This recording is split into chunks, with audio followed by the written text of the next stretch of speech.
Guys, welcome back to the Cinema Scale. In this video, we are going to discuss 10 things that made Across the Spider-Verse a wonderful film. It was a 10 out of 10. Love the movie. Those 10 things we're going to discuss in this video are the plot, the attraction, the theme, the acting, the dialogue, the cinematography, the editing, the soundtrack, the directing, and the it factor. One thing that you have to love about a Spider-Man film is you expect there to be a great sense of loss or risk that's going to take place.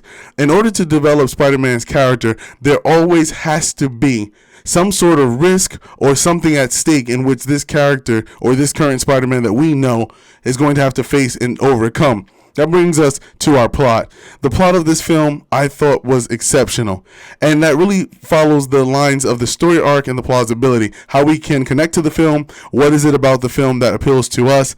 The story arc was very, very, very realistic.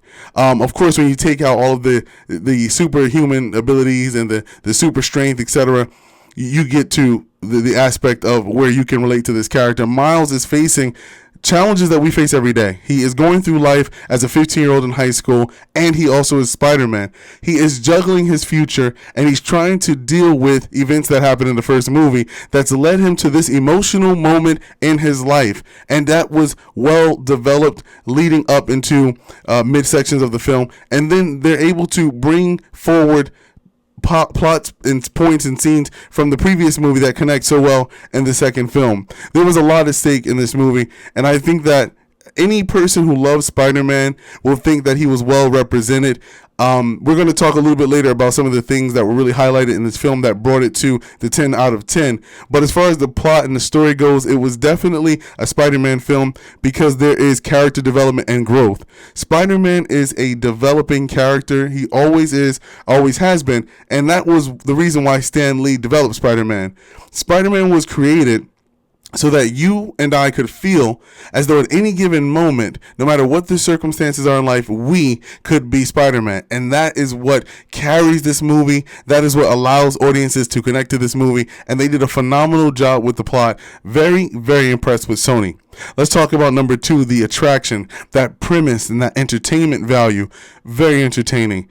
I'm talking about from beginning to end. The movie literally, it's as if you're in the theater, you're sitting in your seat, and your seat literally reaches out to hug you, and you're on that seat, and the movie, you're just so engulfed in the film. I looked over to my wife several times, and I just saw her eyes glued to the screen. Very entertaining, and the attraction was phenomenal. Right from the beginning of the movie, you get a nice little recap of where the story is going to take you from where it was from the first movie, and that is something that as an actor, as someone who has experience in theater and writing, that's what you want to see.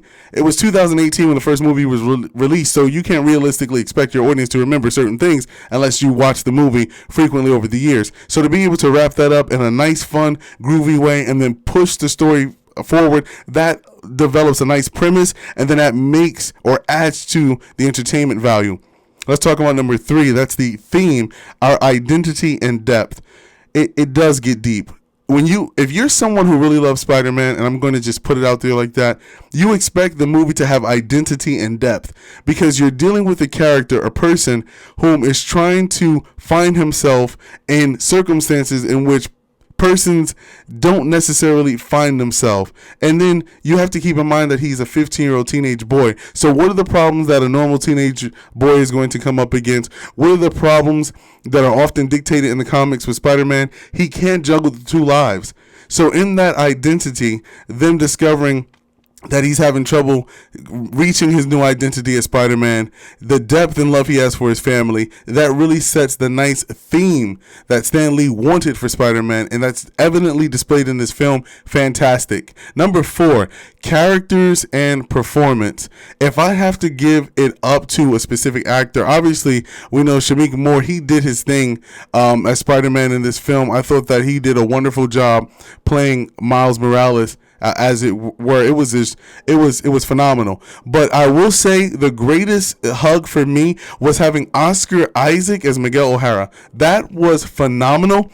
And for a minute, I'm like, wait a second, I recognize this voice. I recognize this voice. I'm like, oh snap, that's Moon Knight. So to be able to see him in on other superhero projects with the talent that this man has, it was indeed a treat. We obviously had Jake Johnson back as Spider-Man as well, and it was just nice to be able to see even Haley Steinfeld. Like, I do not like her, but in this movie, she definitely carried as the Ghost Spider, aka Gwen Stacy, or Spider Woman. She definitely did her thing, and I thought that was really, really good. Her character development was strong. Her performance was strong. You really, at some point, felt for Gwen because she's torn between what's right, what she knows to be right, and then what she's going to do to fix matters and balance those scales. Everything is at stake.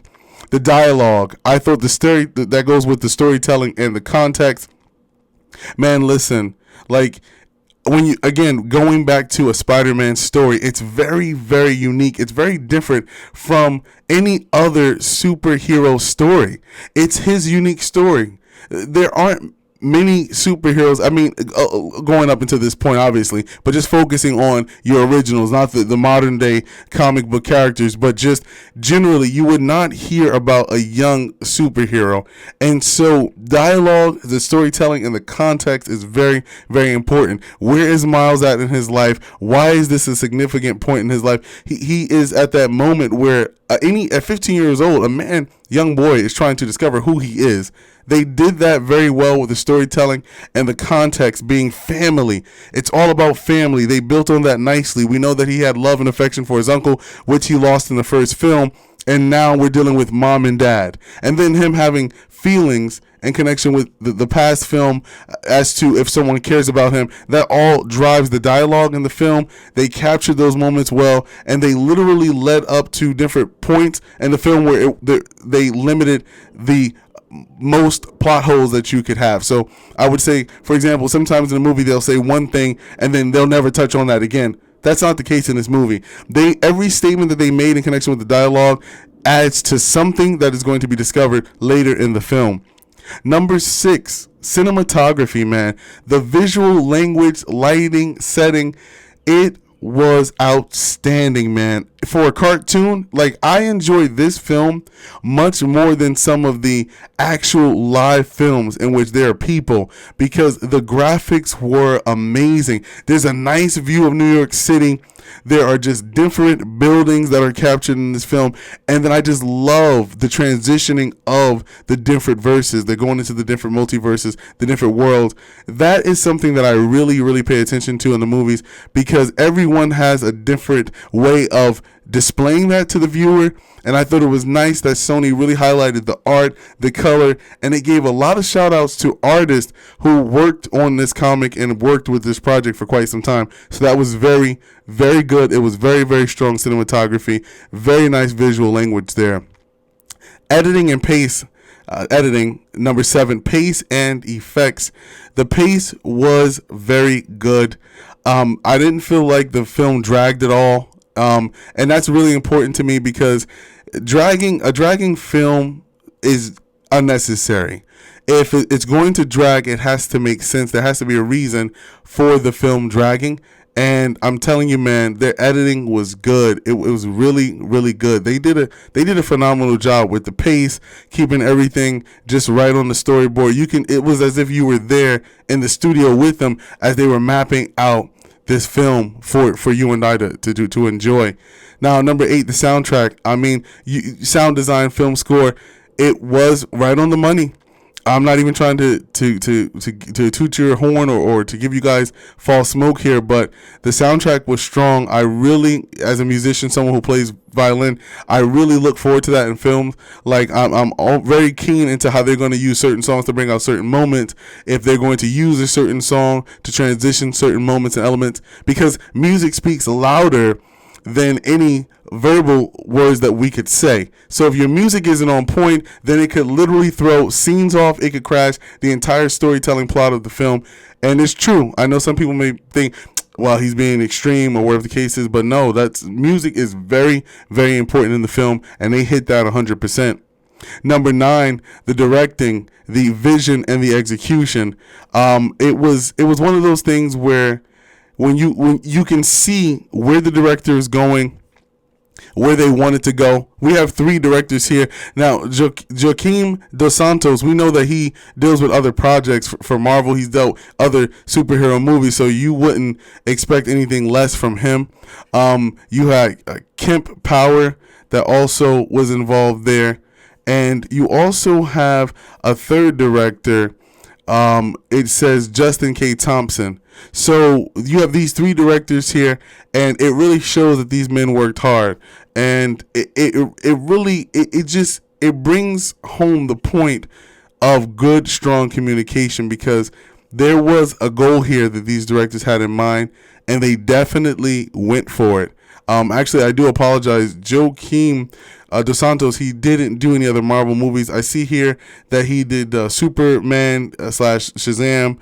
He has a few other things that he produced on.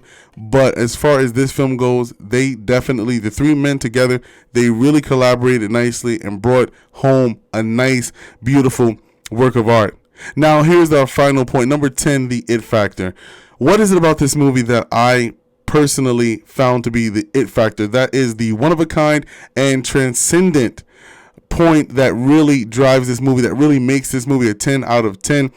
I would literally have to say what was at stake. I am very, very interested in someone who has this background in what is going to be the risk factor. Because if we brought back someone in his family, say hypothetically, right, in the first movie he had the issue with his uncle was the villain, and that was a shock to the entire audience.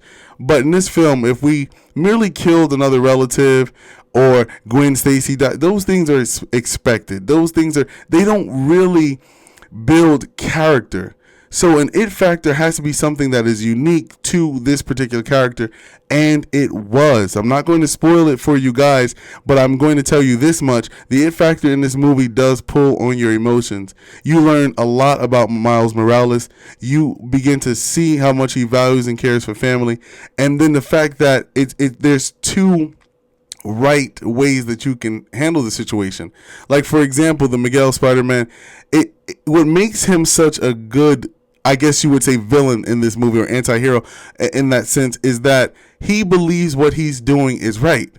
So when you have 2 persons that believe that what they're doing is right, and they're trying their best to make both of those outcomes come into reality, that leaves the audience with quite a cliffhanger there. And that is the it factor in this film for me. You have these 2 opposing sides. You have Miguel O'Hara, you have Miles Morales, both having valid points in the direction in which they want to go. But the reality is only one person can have their right position or road traveled. So I would say that definitely was the it factor for me. And Sony did a phenomenal job with this movie, man. If you have not seen it, go out and see it, guys, man. It's in theaters. I know I'm a little late with this review. Last week I had a business trip I had to go on because I was going to catch it opening night. But Across the Spider-Verse, I tell you guys, it is a phenomenal movie. I think I might see it twice. I love the movie. I love Spider-Man. And he really was highly represented in this film. If you want to know how I rate other movies in connection with the cinema scale, don't forget to click the links there. There are 2 videos that are going to be there. One video is going to be The Little Mermaid. The next video is going to be another 10 out of 10 magnitude success, which is Guardians of the Galaxy. Up until then, guys, we love you very much here on the Cinema Scale. We look forward to hearing from you. Leave some comments below. Give me feedback. Love to improve and what I can be able to do for you guys. Anyways, that's all we have for today. That's going to be 10 out of 10 Across the Spider-Verse. Thank you guys so much. Peace out.